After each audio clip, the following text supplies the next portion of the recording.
Oo nga po pala. Tama po ba na dito yung kanto papasok sa Sitio Pait? Hindi siya normal na tao.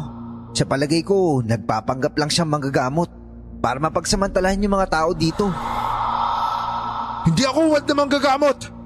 At sinisiguro ko sa inyo lahat na kaya kong buhayin ng batang yan.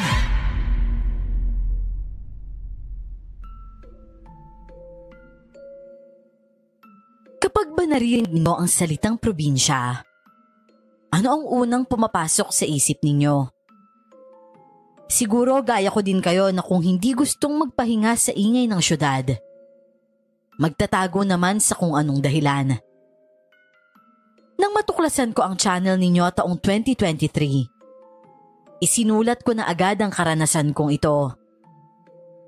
Naisip ko kasi na sa pamamagitan ng inyong channel, makakapagbigay babala at aral ako sa inyong mga tagapakinig na hindi lahat ng nagpapakilalang marunong, tunay na maalam, at hindi lahat ng mukhang anghel mapagkakatiwalaan. Lagi sana nating tatandaan na maging ang demonyo ay dating alagad ng Diyos at isang anghel. Itago nyo na lang po ako sa alias na Nicolas.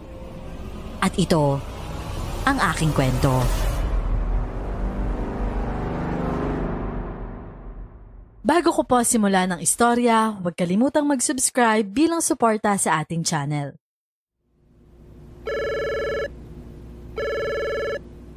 Doc? Hello, Doc Nico. Nasaan ka na? Kanina pa nandito yung mga barangay at pamilya ng batang namatay. Kung hindi ka raw makikipag-settle sa kanila, mapipilitan silang magsampa ng kaso. Pumunta ka din daw pala sa opisina ng CMO. Balita ko, pansamantala kang isususpindi at yung lisensya mo. Sige lang, LV. Handa na ako. May masasama pa bang balita dyan? Sabihin mo na ngayon para isahan na lang. Doc Nico. I'm sorry pero hindi ako harap sa biktima. Hindi ko kaya yung danyos na hiningin nila. Tsaka sinabi ko naman, di ba? Hindi ko alam kung saan nanggaling yung reseta na yon. Hindi ako nag-issue nun sa pamilya nila. Pero Doc, sulat kamay mo yon. At sa mismong reseta mo pa nanggaling. May pirma mo pa nga eh. Ay, sa tingin ko meron nag-set up sa akin. Na-frame up ako. Alam kong may allergy yung bata sa ganung gamot. Bakit ko re-resetahan yun? Tapos yung dosage na ibibigay masyado mataas. I'm so sorry to hear that, Doc. Pero anong plano mo ngayon? Hindi ko pa alam. Oo nga pala. Ikaw munang bahala dyan lalo na sa office ko. Welcome kang gamitin yon. Total, sigurado akong ikaw yung papalit sa akin as department head sa pediatrics. Pagbutihin mo ha. Hello Elvira, nandiyan ka pa ba? Oo Doc. Oo sige, ipapaalam ko na lang kay Direktor ang mga sinabi mo ngayon. O sige, maraming Ay nako, ano ba namang klaseng pagsubok to? Bakit biglang nagkaganito yung buhay ko? Tawagin niyo na akong duwag. Pero hindi ko talaga magawang harapin yung pamilya. Lalo na kapag umiiyak sila at sinisisi ako. Miski nga yung bata, baka hindi ko kayaning tingnan na nasa kabaong. Matagal ko na siyang pasyente at kahit papano'y napamahal na sa akin. Kung kailan naman siya tuluyang na-discharge, saka naman nagkaganon. Hindi ko talaga alam kung paano nangyari. Ang sinasabi kasi ng pamilya, ako daw mismo ang nagpaabot ng reseta. Wala naman akong matandaan na nagbigay ako ng dagdag na gamot. Bago ko kasi pinirmahan yung discharged papers ng bata.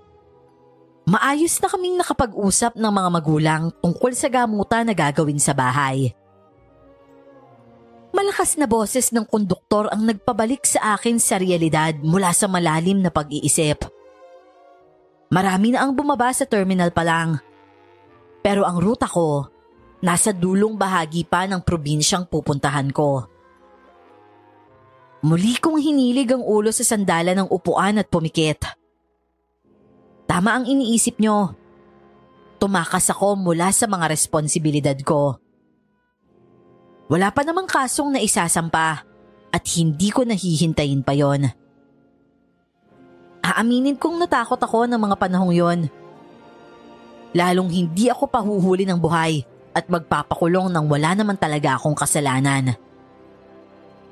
Ayoko ding magsayang pa ng oras sa hearing. Dahil ultimo abogado ko, tinapat ako na malakas ang ebidensya laban sa akin at hindi malabong makulong nga ako. Siguro pride na din dahil hindi pa man ako nagtatagal sa posisyon ko bilang head department. Nagkaganito na agad. Excuse me ho, Lola. Wala po kayong kasama? Tulungan ko na po kayo sa bitbitin nyo. Tatawid ho ba kayo? Ay oo sana. Maraming salamat ha, iho.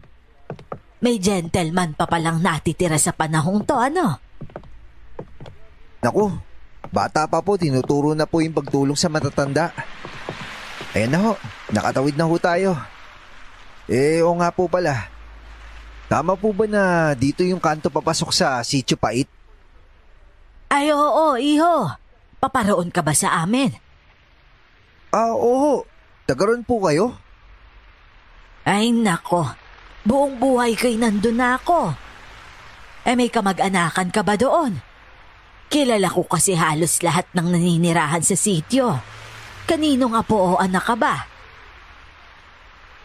Wala po eh. Maniniraan lang po sana ako doon pansamantala, Lola. May pinapaupahan po bang bahay doon? Abay, tamang-tama ang napagtanungan mo. May kubo akong bakante malapit sa bahay namin. Pwede ka doon pansamantala. Dating tinirahan yun ng apo ko, kasama ang nobya niya. Kaya lang nang babae naman ang hinayupak at iniwan ang apo ko na nagdadalang tao na pala. Naku, maraming salamat ho ah. Magbabayad na lang po ako buwan-buwan. Paano ba pupunta doon? Maglalakad lang po ba tayo o maghihintay tayo ng sasakyan? O teka, nandyan na pala siya. Mabuti naman at dumating ka na. Ang sabi ko bago mag-alas 10 dapat narito ka na. Ano't nahuli ka ng halos 20 minutos? Pasensya ka na. Paalis na sana ako nung dumating yung buwisit na nobyo ng apo mo. Ayun na tinabol ko nga ng taga Abay halos mamuti yung talampakan sa bilis ng takbo. Tsaka sino naman tong gwapong binata na kasama mo? Ay nako. Siya, ano nang ang pangalan mo, iho? Nick na lang ho, Lola. Nick baka mo. Naghahanap kasi siya ng matutuluyan, Manuel. Papunta siya sa sitio natin. Kaya sabi ko doon na lang muna siya tumuloy sa kubo ni Noemi dati. Ganun ba? Taga Maynila ka ba, iho? Nakakasakal na ba sa syudad kaya ka na pa rito? O dahil baka may tinataguan ka? Ano ka ba namang matanda ka? Ano namang klaseng tanong yan? Andeng, sabi mo sa atin siya tutuloy. Aba hindi naman siguro masama magtanong, hindi ba? Sisiguruhin mo na nating hindi siya hinahabol na masasamang loob. O di naman kaya ng batas? Iyo, hindi mo naman mamasamain ano? Hihingi sana ako ng ID mo bago kita tanggapin sa bahay namin. Naku, wala pong problema sa akin yan, Lolo. Naintindihan ko po kayo. Ito po yung driver's license ko. Dala ko din yung mga papeles ko. May NBI na po doon tsaka police clearance. Patingin nga ako. Manuel naman, pakakalkalin mo pa siya dito. Wala akong problema yon, Lola. Nasa ibabaw lang naman yung mga gamit ko eh. Teka ho. Pasensya ka na, iyo ah. Minsan na kasi kaming may pinatuloy at kinupkop. Abay, tinarantado lang kamo kami kalaunan. Nag-iingat lang ako. Naintindihan ko ho. Ito po, yan po yung gamit ko. Oh, ano yung mga dala mong gamit? Di ba gamit ng doktor yan? Oo, stethoscope po, pang monitor po ng BP. Naisip ko kasi na malayo yung health center dito eh. Doktor ka ba, iho? Hindi ho. May alam lang po ako kung paano gumamit ng mga yan. Madali lang naman po ito matutunan. Kung hindi nyo lang ho na itatanong, mataas po talaga yung dugo ko. Yun naman pala pansariling gamit. O ano naman, Well, okay na ba yan? O siya, sige. Dito ka na lang sa kulong-kulong ko sumakay na makatipid ka naman sa pamasahe. Bihira lang kasi sasakyan na umaabot dito sa sitio namin. Masyadong malayo to eh. Sige ho. Maraming salamat ho, Lolo Manuel. Wala akong choice noon kundi mag-imbento ng white lies. Kailangan ko ng lugar kung saan wala masyadong nakakakilala sa akin. Kailangan kong huminga pansamantala. Inurasan ko ang pagbaybay namin papasok. Inabot din yon ng halos 1 oras. Napakalayo nga talaga. Hindi pa purong sementado ang daan. Yung kalahati yata na nasa bandang dulo. Rough road na. May parte ding maraming uka ang daan. Sigurado akong kapag tag-ulan, maputik doon. Bukod sa rough road at butas-butas na daan, may tinawid pa kaming mabato at matubig. Halo ang emosyon ko habang nagbabaybay kami. Masaya dahil tama ang desisyon kong doon manirahan muna. Malayo, liblib, at hindi madaling mapuntahan. Pero may takot din at pangamba dahil sa parehong dahilan. Kung magka-emergency kasi, hindi talaga basta-basta makakahingi ng tulong. Noemi, pakisamahan mo nga tong sinik sa kabilang kubo. Pauupahan daw yun ng inang mo sa kanya pansamantala. Magsisibak lang ako ng kahoy na panluto. O sige po, Tatang. Kaya lang, may mga gamit pa kasi dun si Elias eh. Aalisin ko muna at lilinisin lalo na yung papag. Baka puno na ng bukbok eh. Okay lang ba? Dito ka muna, Nick? Oo, okay lang ako dito. Kung gusto mo, tulungan na nga kita maglinis eh. Medyo malaki na kasi yung tiyan mo. Baka mapagod ka ng husto. Siguro yung sako na lang na may mga damit ang ihihingi ko ng tulong. Medyo mabigat kasi yun eh. Mga gamit ka mo yun ni Elias. Ay, diretso yan dito sa basurahan. Tapos sisigaan ko na yan. Tang, wag naman ho. May mga gamit pa siya doon na mahalaga eh. Kanina kasing bumalik, dapat ipapadala ko na yan. Hinabol mo naman ng itak. Hindi mo naman sinabi kaagad na meron pa palang gamit yung palko na yon. Mas masaya sana siyang panoorin tumakbo habang bitbit yung mabigat na sako. Ay nako, Manuel, magsiba ka na nga lang. Puro kakalokohan. Ikaw naman, iho. Gusto mo bang ipagtimpla kita ng kape? Kaping bigas nga lang ito. Umiinom ka ba nun? Maraming salamat po, Lola Andeng. Oo, umiinom po ako nun. Ako, Andeng. Umiinom din naman ako nun. Baka gusto mo ako alokin. Ay, oo na. Ikaw pa bang magpapahuli? Baka lang kasi nakakalimutan mo may asawa ka dito. Sus, na matandang to. Mangilabot ka nga sa iniisip mo. Napakadumi talaga niyang utak mo. Lolo talaga oh. Inatake na naman ang pagiging seloso. Halika na nga, Nick. Ihahatid na lang ni Lola yung kape mo. Ayun lang naman yung bahay eh. Hapon na kasi, baka pagdilim, mahirapan na akong maglinis doon. Wala ba kayong kuryente dito, Noemi? Tama ba ako? Noemi yung pangalan mo? Oo. Tsaka wala eh. Sobrang layo kasi nito sa main road. Napakahabang wire ang kakailanganin kung sakali. Buti sana kung may mga kabahayan sa bandang unahan. Kaso wala din. Tsaka sanay naman na kami. Tapos hindi pa magastos. Bakit? Hindi ka ba sanay na walang kuryente? Naku, wala sa akin yun, no? Hindi naman ako maselan. Tsaka bago ako pumunta dito, ina-expect ko na yun. Mabuti naman kung ganon. Hindi ka mahihirapang mag-adjust. Maliit na babae lang si Noemi. Kung hindi ako nagkakamali, Siguro'y nasa 4'11 or 5 flat lang ang height niya. Pero kahit ganon, hindi maitatangging maganda siya. Tipikal na probinsyana dahil sa morena niyang balat. Maamo ang mukha at hindi madamot sa ngiti. Mukha din siyang mahinhin at masunurin kahit palakwento. Malumanay kasi siyang magsalita. Hindi mo rin mapaghahalataan na may problemang dinadala dahil maaliwalas ang mukha niya. Kahit mailabas ko na yung sinasabi niyang mga sako, tinulungan ko pa din siya sa paglilinis ng mga alikabok at sapot ng mga gagamba. Maayos naman ang bahay. Kahit maliit ay mukha namang matibay. Kung tutuusin, swerte na ako doon. Si tatay ang mag-isang bumuo nito nung nalaman niyang makikisama na ako kay Elias. Ayaw kasi nila ako ang makikisama sa pamilya ni Elias eh. Ang gusto nila, makilala muna yon bago ako payagang sumama ng tuluyan sa kanya. Mabuti na lang talaga nakinig ako sa kanila. Eh yung Elias pala, taga saan siya? Doon sa susunod na bayan pagtapos nitong sa amin. Eh, oo nga pala. Bakit dito mo napiling manirahan, Nick? Ang totoo nga niyan.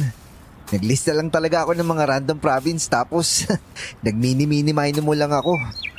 Tapos nung may napili na akong probinsya, saka ako naman na hinanap yung lugar na mukhang tahimik.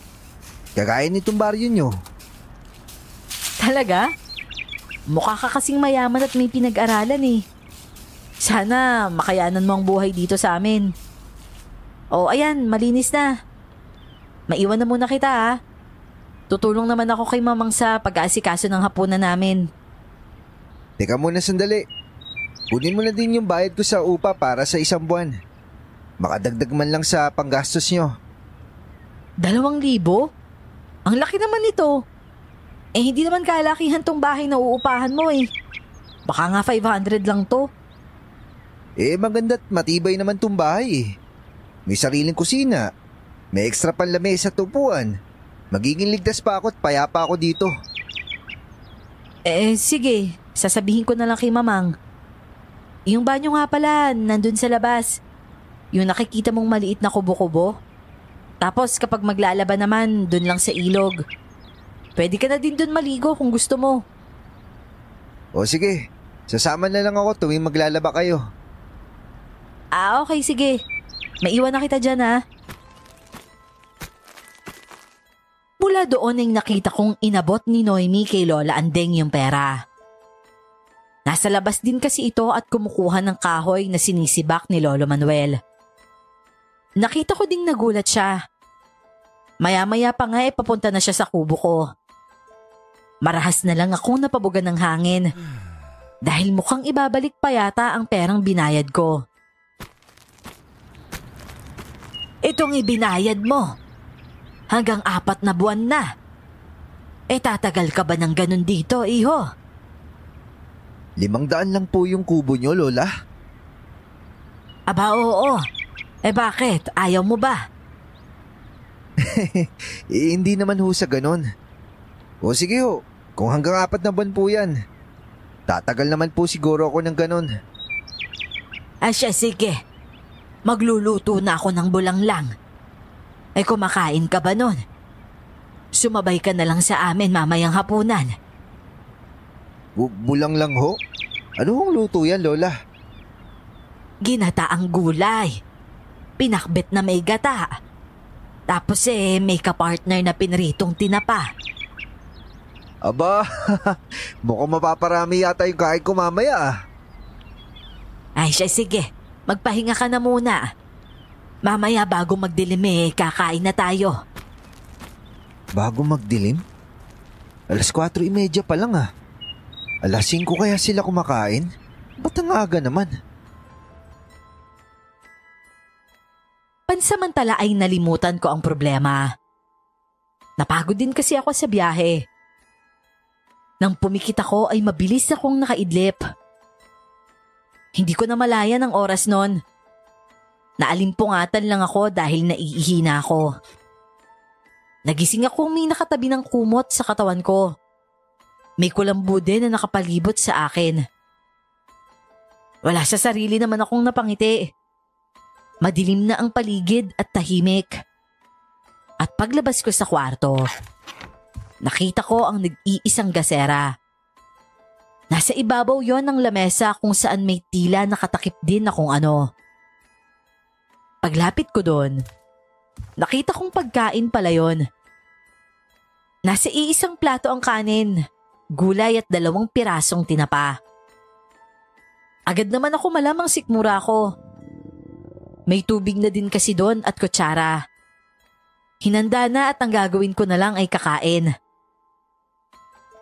Kasalukuyan akong nakapamintana at naninigarilyo nang may makita akong bulto na parang lumilibot sa bahay ni na Lola Andeng. Para yung malaking aso. Dahil doon ay dali-dali kong kinuha ang flashlight sa kwarto. Pagbalik ko ay nagulat ako. Mukha na kasi yung tao na nakatuwad at parang pilit na sumisilip sa bintana na naroon. Agad ko siyang tinutukan ng flashlight. At doon ko lang napagtanto. Nahubot-hubad yon at nangingintab ang katawan. Nagawa pa nitong humarap sa gawi ko. Nabitawan ko ang hawak dahil sa takot. Paano'y kakaiba talaga ang itsura nun. Para mas madaling maintindihan ng inyong mga tagapakinig. Kung alam niyo po yung mukha ng mga tiyanak sa palabas, ganun na ganun ang mukha niya. Malaki lang siya at kasing tangkad ng isang malaking lalaki. Oh, Nick! Ito, pinagtimpla kita ng kape. Salamat ho, Lola Manuel. Bakit nangangalumata ka yata? Imposible namang hindi ka nakatulog na maayos. Tulo pa nga yung laway mo habang umihilik Ho? Kayo ba yung naglagay ng kumot sa akin tsaka kulambo? Ako yung nagsabi na lagyan ka ng kulambo dahil malamok doon. Pero si Noemi ang gumawa noon. Hindi ko na maalam kung paano nilalagay yun Salamat po sa inyo Na-appreciate ko po yung ginagawa nyo pati yung pagtira ng pagkain para sa akin. Tsaka masarap po magluto si Lola Andeng. Si Noemi din yung nagluto nun, iyo. Ganun ho ba? Mahusay po pala siya magluto. Nako, lahat ng obligasyon para maging mabuting asawa, inaral niya. Kahit nga yung pangarap niya mag-midwife, isinantabi niya dahil sa lalaking yon. Pero wala, nagawa pa din siyang tarantaduhin. Ganun ho talaga. Wala talagang sapat sa taong hindi marunong makontento. Pero oo nga pala, may tatanong lang sana ako. Lolo Manuel, naniniwala ho ba kayo sa aswang? Aswang? Bakit mo naman natanong yan? Medyo curious lang po ako. Ang tagal na namin dito. Tumanda na kami ng ganito. Wala namang usap-usapan tukol sa mga ganyan. Ikaw ba? Naniniwala ka sa mga aswang, iyo? Hindi ko rin po alam siguro? Huwag ka mag-alala. Wala namang ganun dito. Ligtas ang baryo namin sa mga ganyan. At kung meron man paniguradong hindi siya tatagal dahil tutugisin siya ng mga lokal dito. Mabuti naman ho kung ganun. Teka nga. Ikaw ba may lahing aswang? Ho? Naku, wala ho no. Bigla mo kasing natanong Tapos ayan mukhang puyat na puyat ka. Ayun po ba? Nagising ho ako na madaling araw. Tapos nahirapan ako makatulog ulit. Namahay lang ho siguro. Mahirap talaga mag-adjust. Lalo na kung maalwan ang buhay mo sa syudad. Sigurado ka bang mananatili ka dito na 4 na buwan? Madali lang naman po matutunan yung buhay dito. Willing po akong matuto. Tatapatin na kita ngayon pa lang. Hindi pa rin kita pinagkakatiwalaan. Alam mo kasi, kayong mga taga-syudad, hindi nyo naman maiisip ang probinsya, lalo na ang ganitong klaseng lugar, kung wala kayong mabigat na dahilan. Kung ano man yan, iho. Siguraduhin mo lang na hindi kami madadamay, ano? Naunawaan ko ho, Lolo Manuel. Pero gusto ko lang din po sana sabihin sa inyo na hindi ko naman po ipagpipilitan yung sarili ko sa inyo. Nagpunta po kasi ako ng probinsya para makapagpahinga po yung isip ko. Sa syudad kasi, lagi ko na lang kailangan patunayan sarili ko eh. This time siguro, gusto ko nang humiga at maging ako. Hindi na siya kumibunon pero tiningnan niya ako ng medyo matagal. Hindi ko alam kung ano yung nasa mga mata niya. Kung amusement ba yon o sadyang nabastusan siya sa sinabi ko. Yun naman kasi ang totoo. Matagal na panahon akong nabuhay at majority ng oras ko ay piniplease ko palagi ang ibang tao.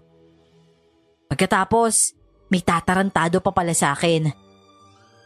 Nakakapagod din pala ang ganong cycle ng buhay. Tanghali nang makita kong lumabas ng bahay nila si Noemi. Kakatapos ko lang maglinis noon sa palibot ng inuupahan ko. Kaya medyo pawis din ako. Napansin ko namang mukhang kakagising niya lang din noon. Nang makita niya ako, agad siyang kumaway at ngumiti. Ewan ko ba, pero nakakahawa ang abot mata niyang ngiti. At maya-maya pa, parang may kinausap siya sa loob ng bahay nila. Pagkatapos ay muling bumaling sa akin at tinawag ako. Mukhang nadamuhan mo na yung palibot ng bahay ah. Ang linis na oh. Oo. Bala ko kasi matuto magtanim ng mga halamang gamot dito. Wow, bago yun ah. Matutuwa si tatang niyan. Nga pala, sumabay ka na daw sa tanghalian namin ah. Nako, hindi ba sumusobra na ako niyan? Binigyan niyo na nga ako ng hapunan eh. Tapos almusal. Ngayon naman tanghalian. Masanay ka na, ganyan talaga si Mamang. Wala naman sa amin yun eh. Salamat ah. Oo nga pala, kagigising mo lang? Oo eh. Hindi kasi agad ako nakatulog kagabi. Ewan ko ba, ang init ng pakiramdam ko. Tapos panay pa yung tigas ng tiyan ko. Hindi ko nga alam kung anong pwesto ang gagawin ko eh. Gusto ko nga buksan na lang yung bintana para may pumasok na hangin. Hindi, wag. Wag na wag niyong bubuksan yung bintana niyo. Aha? Bakit naman hindi? Safe naman dito sa amin. May problema ba, Nick? Basta wag. Nagpa-check up ka na ba sa health center? Baka kasi napaano na pala si baby kaya panay ang tigas niyan.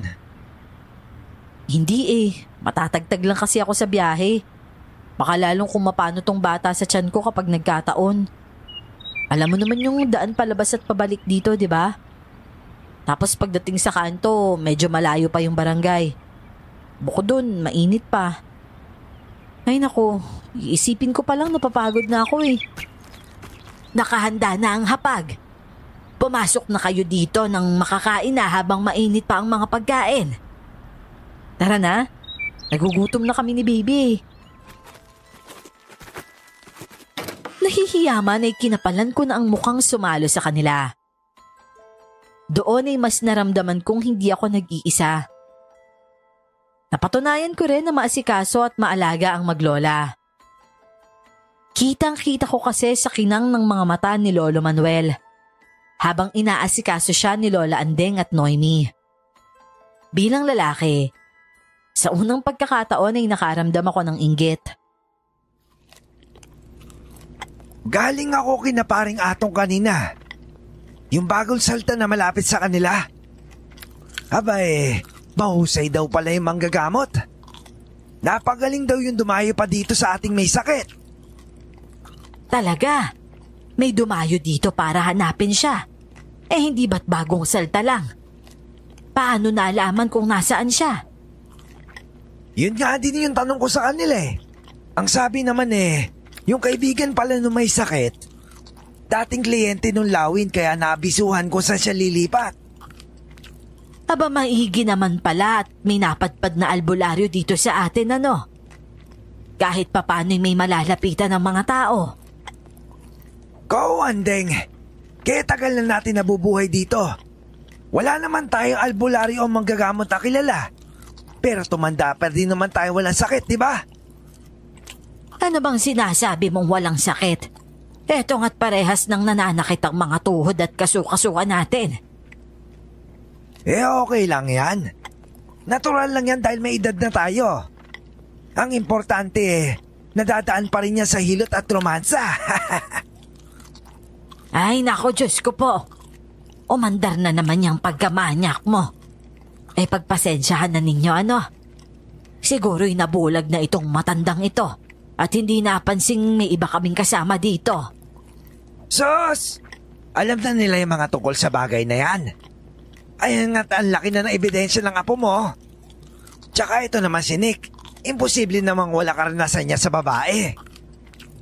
Manuelito, ito ang kanin. Isaksak mo ng isaksak dyan sa bibig mo nang matahimik at mabusog ka. Abay nalipat na yata yung ulo sa pagitan ng mga hita mo dyan sa ulo mo sa taas ah. Abay tignan mo yan. Nagagalit sa bastos na bunganga ako kahit normal lang naman yung sinasabi ko. Pero yung bibig niya mapag-invento kung ano nung kapastusan hindi niya nakikita. Nako Noemi, isama mo nga simbahan ton lola mo. Pamumugin mo ng holy water. Pigil na pigil ko ang matawa ng malakas noon. Halos masamid na nga ako sa usapan nila. Noon lang kasi ako nakasaksi ng dalawang matandang nagsasagutan sa harapan ko. Patapos na din naman kaming kumain noon. At nang tingnan ko si Noemi, naiiling na lang siya na natatawa din. Hindi ko tuloy alam kung mamamangha ba ako o ano. Mukhang seryoso kasi silang nag-aaway. Pumagitna na lang si Noemi kaya natapos din. Bukod sa tiyan, nabusog din ang tenga ko at masaya pati puso ko. Nakakagaan naman kasi ng pakiramdam ang katatapos lang na eksena sa loob ng bahay nila Noemi. Pero sa kabila ng mga kaganapan doon, hindi pa rin nawala sa isip ko yung balita tungkol sa albularyo. Wala pa man ay nagdududa na ako. Medyo nasaktan din ako sa parte na kahit ako ang rehistradong doktor, hindi ako makatulong sa kanila dahil sa isyu ko. Natatakot naman akong ipaalam ang kakayahan ko dahil ayoko munang maungkat ang unang dahilan kung bakit ako napadpa doon. Seryoso ka? Gusto mong makita yung albularyo? Bakit? May dinaramdam ka ba? Oo, masakit yung likod ko. Para may tumutusok-tusok. Tumatagos pa nga hanggang sa dibdib ko Naku, baka kung ano na yan. Dapat siguro magpatingin ka nga kay Lawin. Gusto mo samahan kita? Ayos lang ba sa'yo? Oo naman. Teka, magpapaalam muna ako kina lolo't lola. O ano, tara na? Hindi ka ba magpapalit muna? Ha? Bakit? May problema ba sa suot ko? Wala naman. Kung nasa bahay ka, ayos lang yung bestida. Pero... Okay. Gets ko na. Magsusot na lang ako ng pajama sa ilalim. Okay na ba yon? Okay, sige. Oo, sige. Diyan ka lang sandali Hintayin mo ako.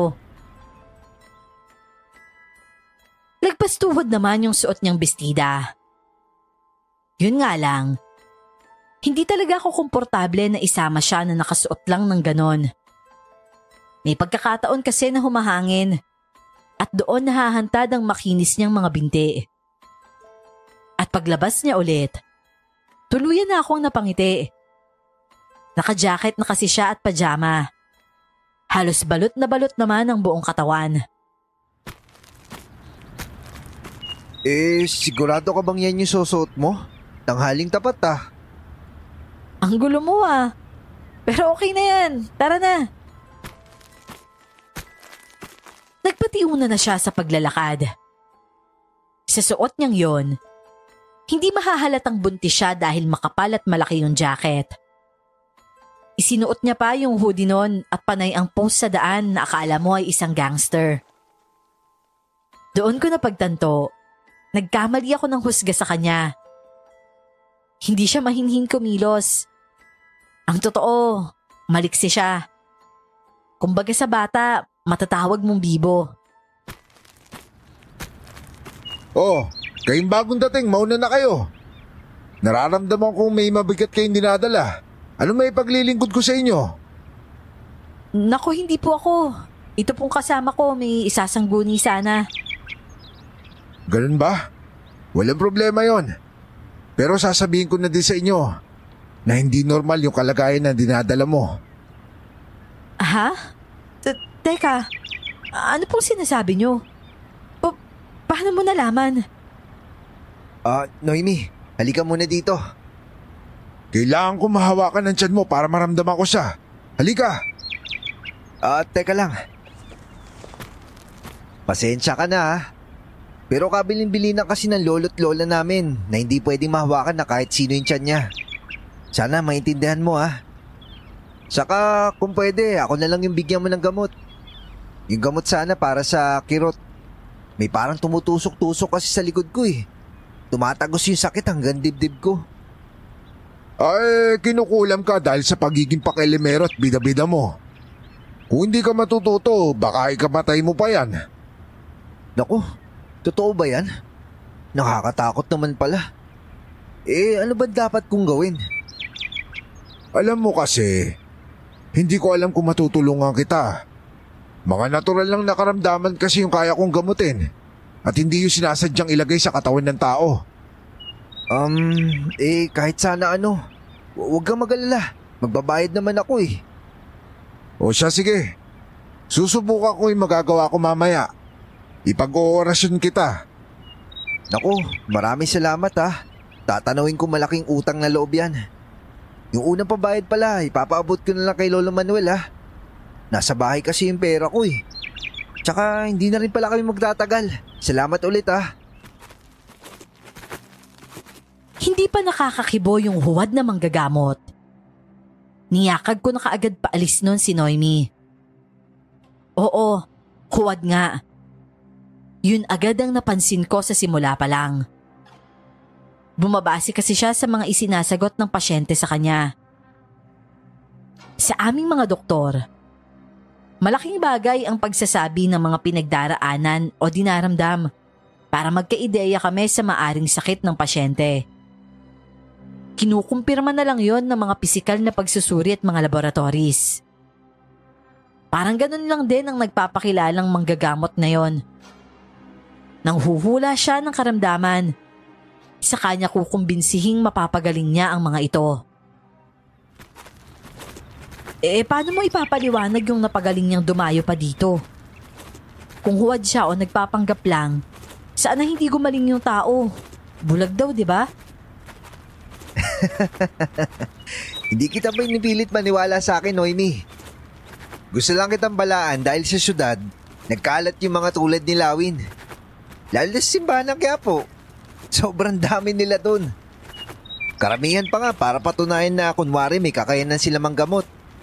Kumukuha sila ng mga makakasabwat. Magpapanggap na may sakit tapos wala naman talaga. O sige, sabihin na nating totoo na huwad nga siya. Paano yung mga gumaling na taga rito sa amin? Kasabot niya pa rin ba yon? Pwedeng hindi. Pero yung isip nila, nakaset na sa sinabi niya na mapapagaling niya sila. Tsaka alam mo ba kung ano yung pinaniniwalaan mo? Nangyayari yun sa realidad. Ganun kalakas yung isip natin.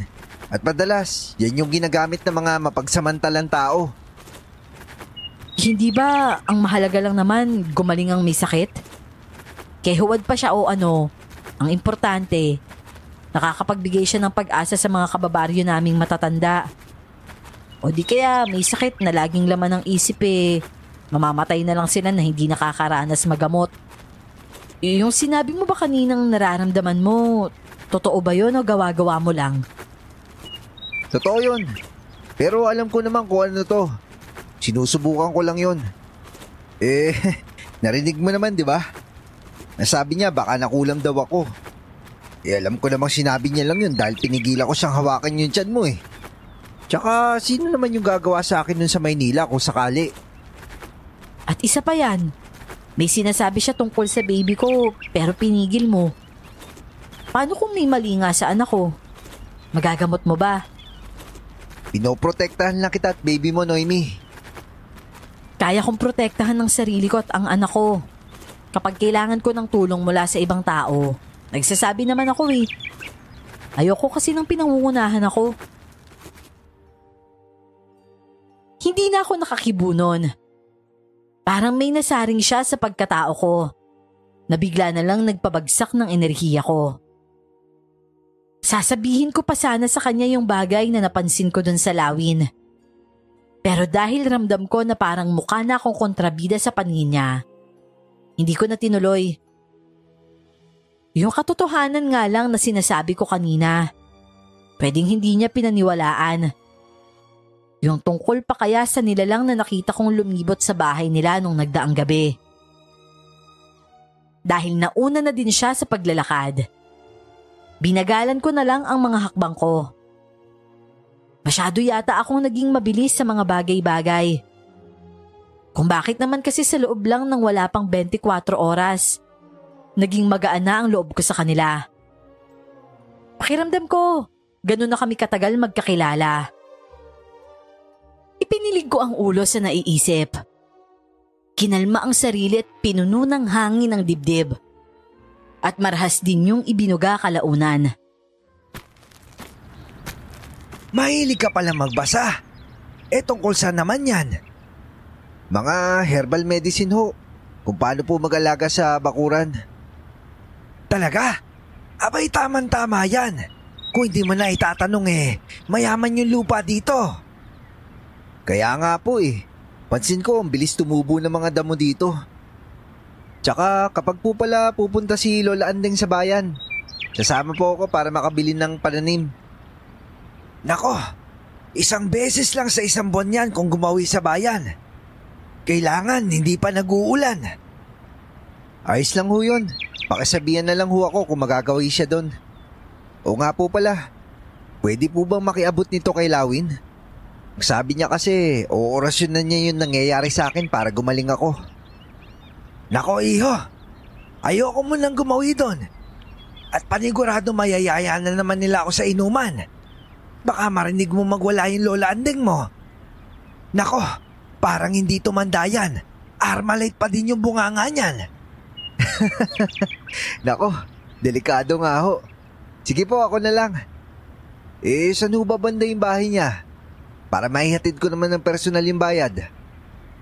Nag-iisa ang kubo niya doon sa kabilang bukirin.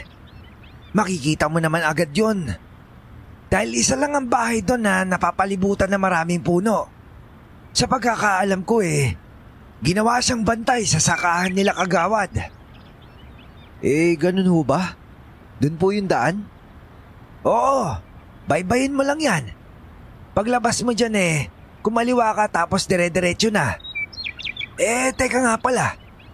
Ano nga daw pala yung sakit mo? Kinuwento ko sa kanya ang buong pangyayari. Pagkatapos ay tiningnan ko muna ang magiging reaksyon niya. Saka lang ako magpapatuloy sa hinala ko kapag naramdaman kong sa akin siya pumapanig. Malaking bagay sa akin na nakahiligan kong side hobby noong college ang pagbabasa ng mga comics.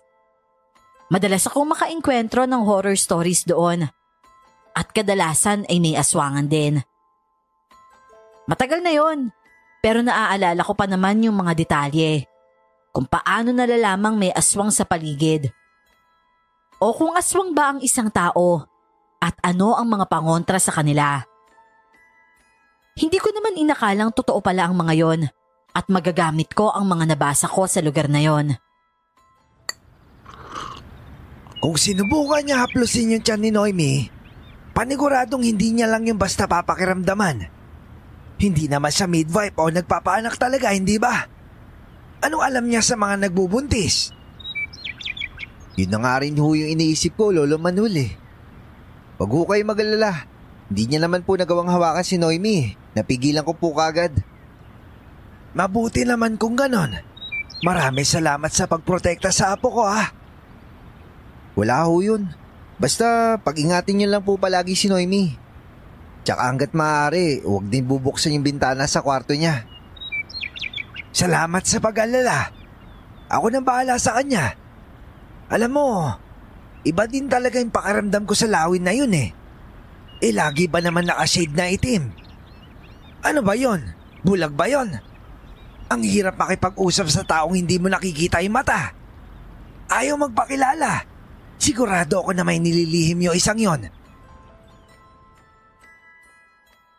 Isa sa ikinamangha ko kay Lolo Manuel. Kahit madalas ay binabara niya ako, yun ay hindi siya tulad ng ibang lokal na mabilis mong mapapaniwala. Kahit yata magpunta siya sa Maynila, hindi siya basta-basta mabubudol doon. Kinabukasan, lihim akong nagmasid sa panggagamot ni Lawin.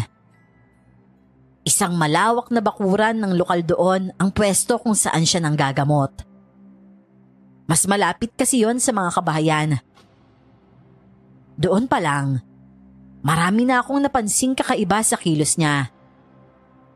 At kinagabihan nga nun, nagpa siya akong personal na puntahan yung bahay ni Lawin. Ang totoo, dahilan na lang na magbibigay ako ng bayad sa panggagamot niya kuno sa kulam ko. Malakas kasi ang kutob ko na may malalaman pa ako pag pumunta ako sa bahay niya. Ang bango talaga lalo na't galing sa dalaga. Di na ako makapaghintay na makakatikim ako ng puro at sariwa. Di bale, konting araw na lang at matitikman ko na din siya.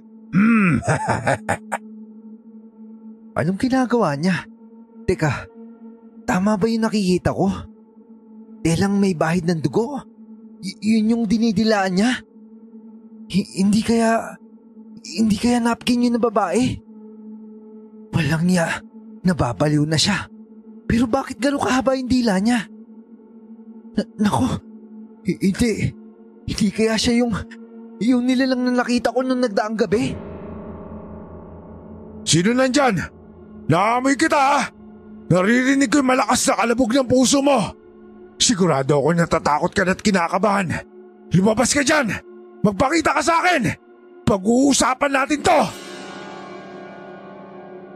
Bago niya ako tuluyang makita, nakaakyat na ako ng tuluyan sa itaas ng puno malapit sa bahay niya. Halos hindi na ako humihinga nun. Mabuti na lang at madilim ang langit.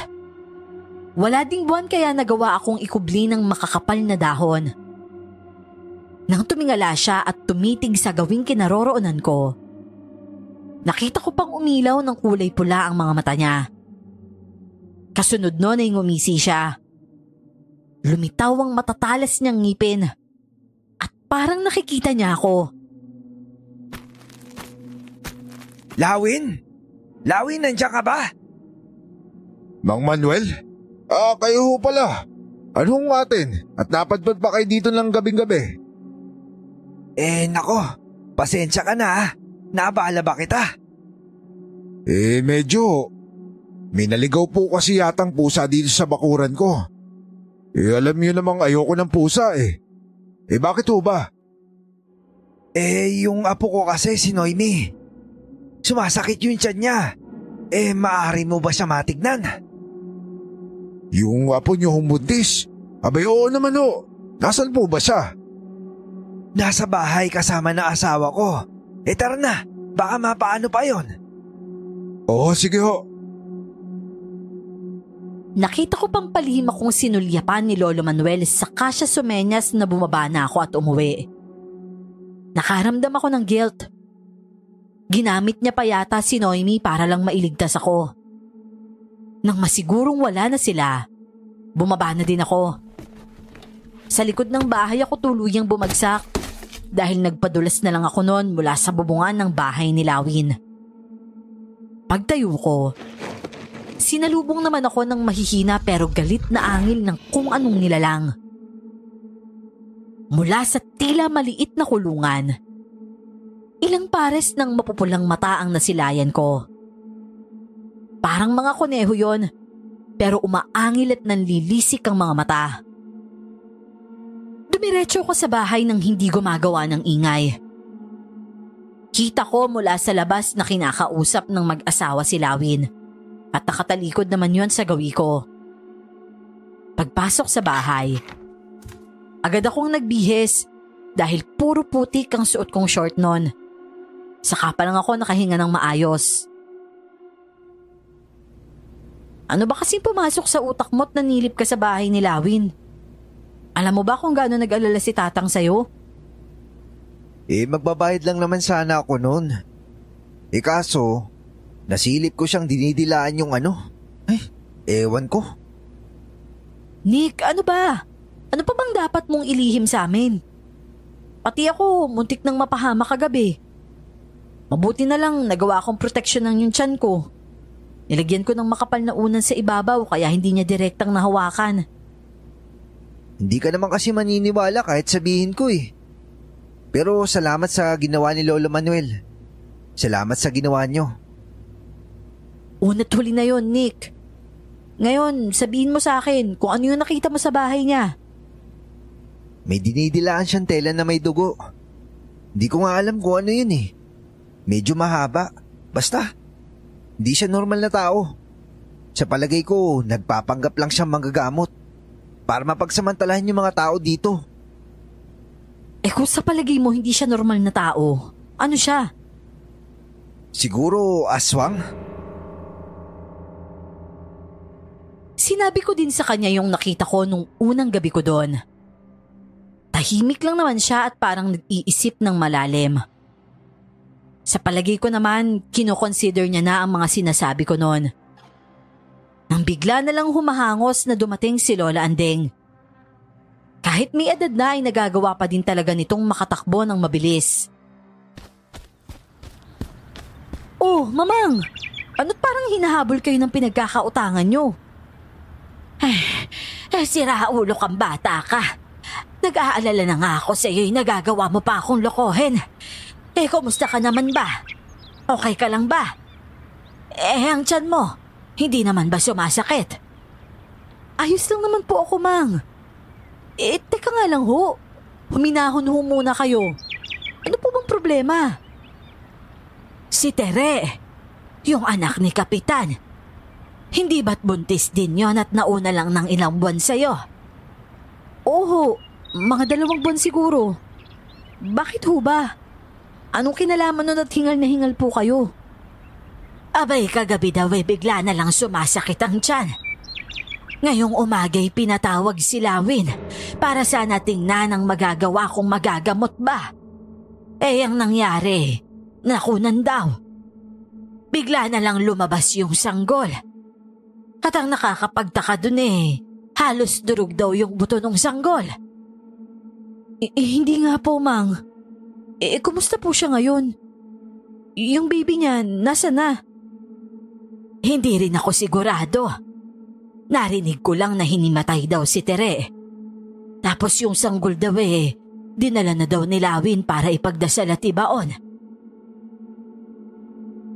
Nagkakaunawaan kaming nagkatingin ni Noemi. Nakita ko ang pagdaan ng takot sa mga mata niya. Maging ako, napuno ng pagdududa at pangamba. Saka namang dating ni Lolo Manuel galing sa kung saan.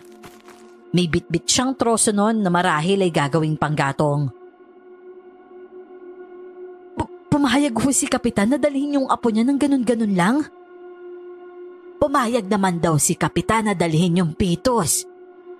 Dahil ang inaalala niya kapag nagisingan pa yun ang anak niya doon at makita na ganun ang itsura, lalo lang magdadalamhati. Paano kaya nangyaring halos durog na yung sanggol? Pwede bang mangyari yun? Imposible ho yun, Lola Andeng. Protektado po ang sanggol sa loob ng matres ng kanyang ina. May tubig hong pumoprotekta sa kanya. Kahit madulas po yung nanay niya, hindi siya pwedeng madurog lalo na yung mga buto niya. Sobrang imposible ho nun. Diyos ko, ano kayang nangyari doon? Kaya ikaw, Noemi, pumirimis ka dito sa bahay. Ay nako, Diyos ko. Sino nadurog yung buto? Ano bang pinagchichismisan niyo dyan at ganito kaaga? At hindi niyo magawang pumasok man lang ng bahay? Abay, hindi yun chismis, ano? Nakita ko mismo. Nakalagay sa box yung sanggol eh. Yun na pala yun. Kaya akala ko nga kung ano lang. Dahil nga sa mga ganung ganap sa sityo, halos makalimutan ko na yung problema ko. Para bang nagkaroon ng purpose ang buhay ko doon. O sadyang ugali ko ng tumulong sa kapwa ko. Lalo na sa larangan ng medisina. Natural kasi akong competitive. Pero hindi tulad ng iba. Hindi ako vocal. Tahimik lang akong lumalaban hanggang sa magugulat na lang sila. Ako na pala ang pinaka the best. Gaya na lang ng nangyari sa akin bago ako naging head sa malaking ospital na yon. Kaya nga rin siguro hindi pa man nangangalahating taon may nag-frame up na sa akin. Hindi siguro nila inakala na may mga achievements na akong higit sa inaakala nila. Anong sabi mo? Pupuntahan mo na naman siya sa bahay niya? Hindi ka ba talaga nadadala? May kailangan pa kasi akong gawin doon. Huwag kang mag-alala. Mag-iingat na ako. Hindi na ako pupunta doon sa lugar na mahirapan ako makatakas kung sakali man. Saka sinet up ko na kanina yung gagawin ko nung nanggagamot siya dyan sa kabila. Mabuti na lang walang nakakita sa akin. Inapahamak mo lang yung sarili mo, Nick. Hindi na matutuwa sa'yo si tatang nito. Baka palayasin ka na nun. Pinapahamak mo na din kami. Basta kahit anong mangyari, huwag na kayo susunod dun ha. Magtiwala kayo sa akin. Kaya ko to. Pero hindi ka namin pwedeng pabayaan. Dito ka nakatira sa amin. Basta, saglit lang to. Walang nagawa si Noemi nang maglakad na ako paalis. Puro itim ang suot ko noon. Nang sa gayon ay hindi ako agad makita sa dilim. Sigurado ako na may matutuklasan pa ako ngayong gabi. At hindi nga ako nagkamali. Matapos kong ilagay sa kulungan ng mga kuneho yung ginawa kong panlason kanina, dumiretso naman ako sa maliit na butas na ginawa ko. Unang silip ko pa lang ay halos mapasigaw na ako. Wala kasi doon yung lawin na kilala ko. Bagkus sa isang kalbo. Maitim ang balat. Nalalaking mata at bunganga ang naroon. Tila straw ang mahaba niyang dila na sumisip-sip sa bawat laman ng sanggol na nasa karton. Kahit sukang-suka na, hindi ko magawang umalis. Pinanood ko talaga siya hanggang sa matapos siya sa ginagawa niya at magbalik ulit sa itsura ni Lawin. Noon ay nasiguro ko na may nananahang kakaibang nilalang sa lugar na yon at ginagamit ang pagiging ignorante ng mga tao doon para mamuhay sa kasaganaan. Bago umuwi ay nasiguro ko namang wala ng buhay yung maliliit na kuneho sa kulungan. Sa tapang ba naman ng lason na nilagay ko doon, hindi talaga sila mabubuhay. May pakiramdam kasi ako na inaalagaan ni Lawi ng mga yon para makapaminsala din sa sityo. Hindi yun mga normal na kuneho lang. Oh, ba't nandito ka pa? Gabi na, baka mapaano ka pa. Hindi kasi ako mapakali eh. Nag-aalala ako sa'yo. Buti naman umuwi ka na. Mamaya lang lalabas na yun si Tatang. Tama ang hinala ko, Noemi. Hindi siya tao. Anong gagawin natin? Paano natin mapapaniwala ang mga tao dito? Mukhang paniwalang-paniwala na sila sa lalaking yun. Kikilos muna tayo ng palihim. Hindi natin alam kung anong kaya niyang gawin. Basta ikaw, mag-iingat ka sa kanya. Hindi mo na ako kailangang paalalahanan. Alam ko nang gagawin ko. Naku, uulan pa yata. Ang lakas ng kulog at kidlat na yun. Narinig mo yun? Hoy, kayong dalawa! Pumasok na kayo at may kakaibang tunog na ako narinig.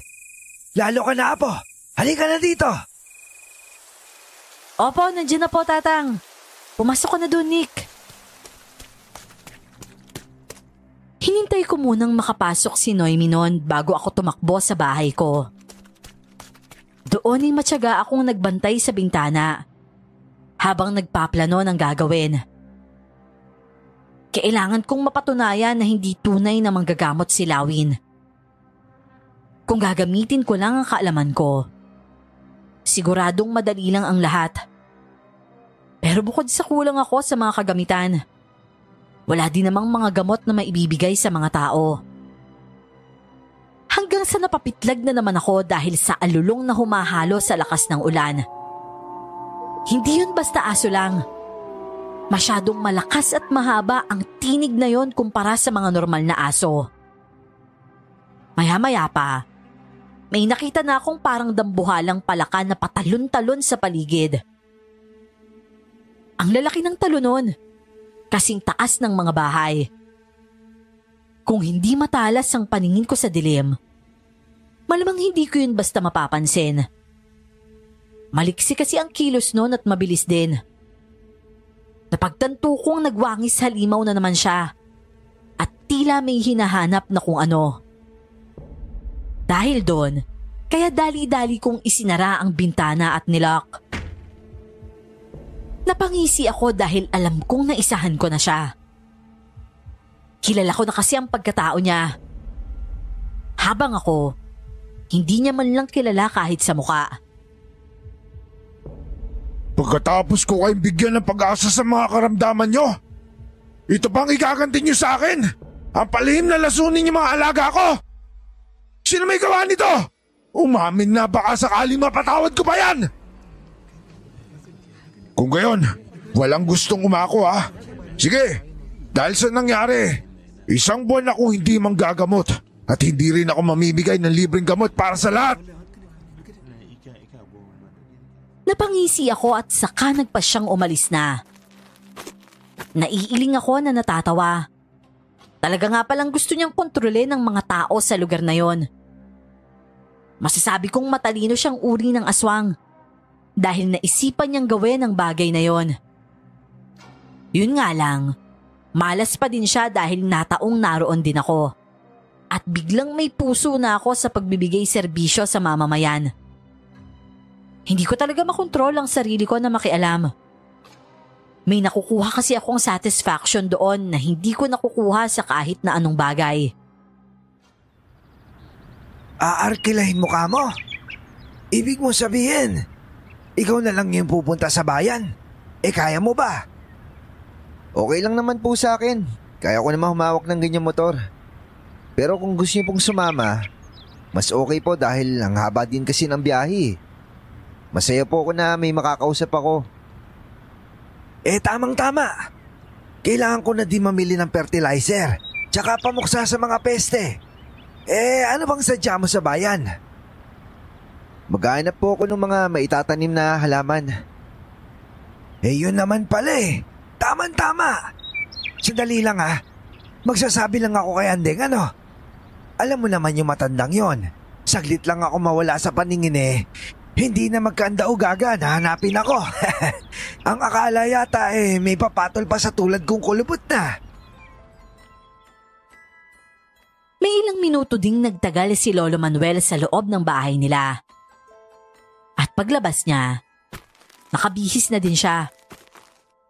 Pormado pa nga kahit sa palengke lang naman ang punta namin. Nakapantalon at sapatos na para bang ang pagpunta sa bayan ay isang mahabang biyahe na din para sa kanya. Maayos naman ang naging biyahe namin.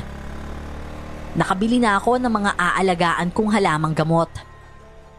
Sinamahan ko na din yon ng iba't ibang binhi ng gulay na madali lang padamihin. Hanggang nang pauwi na kami, biglang bumuhos ang malakas na ulan. Kasunod nun ay na-flat ang isang gulong namin. At ang ending, binaklas namin yon. Saka ako dinala sa vulcanizing shop. Madilim na nang baybayin namin ang daanan pabalik sa sityo. Anong meron? Bakit ang daming tao kinakapitan? Partida ha? Maulan pa yan. Parang may kumusyon ho, Lolo Manuel. Hintuan ba natin? Oo, pero sandali lang. Magtatanong na lang tayo kasi gabi na din. Si Anding at Noemi walang kasama doon. Kaya nga ho, Luy. Padi, ano meron? Bakit nagkakagulo dito? Ang lakas pa ng ulan, no? Hindi ninyo alintana, ano? Basta makasilip lang sa eksena. Isang matabang lalaki ang tumugon at nagsabing natagpuan daw yung anak ni Kapitan sa kwarto nito. Wala nang buhay at naninigas. Kaya sila nagkakagulo dahil yung katulong na nakakita. Nagtatakbo daw palabas dahil sa trauma. Sinasabi na naubutan nitong may nilalang na nakakubabaw sa kawawang babae. At kitang-kita daw nito kung paanong yung mahabang dila nung nilalang. Nakapasak din sa nakangangambunganga ng anak ni Kapitan na doon ay tila may hinihigop. Lo, umuwi na ho tayo. Mabuti pa nga ano. Tara na. Diyos ko. Ano bang klaseng sumpa yung bumalo sa sityo na ito? At anak pa talaga ni Kapitan yung una niyang biniktima. Wala ho ba kayong pinagdududahan dito, Lolo Manuel? Dalawa lang naman yung naging bagong salta at tayo dito sa amin eh. Sigurado akong hindi ikaw yon. Dahil kasama nga kita, di ba? Silawin ho ba yung isa? Matagal lang may kakaiba sa batang yon. Masyadong malakas ang negatibong enerhiya mula sa kanya. Kaya nga hindi ko pinangarap na mahawakan ako nung taong yun eh. Si Anding lang naman yung mapilit na maniwala sa kakayanan nun at gumamit ng mga gamot na binibigay. Tama po kayo, Lolo. Nakita ko na siya magpalit anyo dun mismo sa bahay niya eh. Kinain niya yung sanggol ng anak ni Kapitan. Yung sinasabi niya namang mga alaga niya nung nakaraan na nilason, hindi yun mga normal na kuneho. May kakaiba ho sa kanila. Ikaw ba yung may gawa ng pagkalason sa mga yon? Oho, at uunti-untiin ko siya, Lolo. Hanggang siya na mismo yung maglantad sa sarili niya sa publiko. Mahirap po kasing papaniwalaan yung mga taga-sityo eh, lalo na't mahal na mahal nila si Lawin.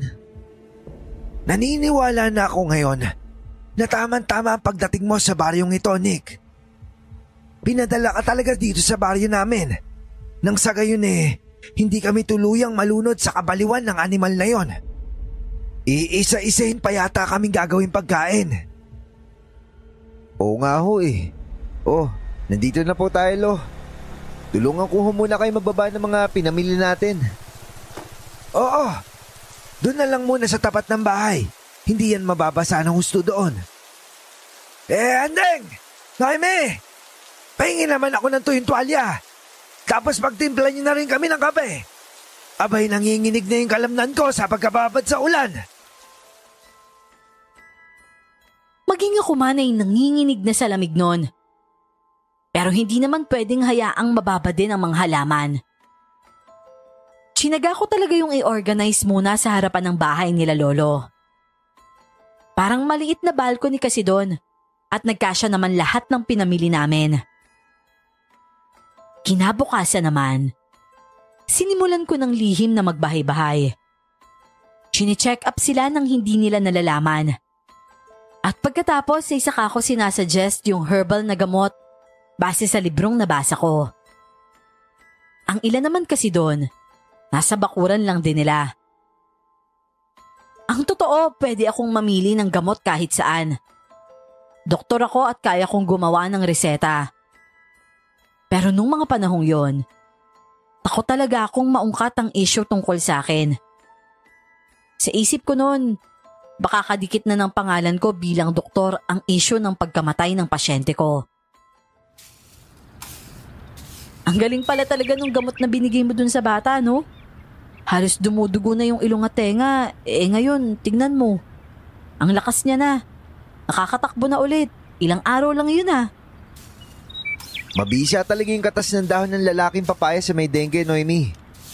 Mabilis kasing naibabalik nun yung platelet count sa katawan ng taong may dengue. Tsaka napapalakas din nito yung immune system. Sa libro mo ba yan nalaman? Pwede ko bang mahiram yun kahit minsan? Maglilista lang ako ng mga mahahalagang halamang gamot. Nasa paligid lang pala namin kung kani-kanino patuloy naniwala yung mga tao dito. Oo naman, sa'yo na yun. Alam ko naman yung laman nun Ilang beses ko na yung nabasa. Talaga? Sigurado ka sa ulo mo na? Ang kapal nun ah. Araw-araw ko lang binabasa yun bago matulog. Sa ganun paraan, kahit hindi ko nakabisaduhin, kusa na lang siya naalala ko sa isip ko. Grabe ka, Nick. Ang talino mo pala. Ano bang trabaho mo sa lungsod? Teacher ka ba? Hindi sabihin na lang nating public servant ako. Kaya naman pala sanay na sanay kang kumikilos para sa ibang tao. Ikaw na talaga. Magulat-gulat ka dyan. Sige ka, may ribulto ka ng gawa sa putik doon sa bukana ng Sitio Pait. Pang-ilan na ba yung magulang ng bata na yun yung nagpunta dito para pasalamatan ka? Kahapon, yung isa halos maiyak na dahil sa wakas nakakalakad na daw siya. Hindi mo ba naman nilubayan sa pagtitherapy Masaya ako sa ginagawa ko, Noemi.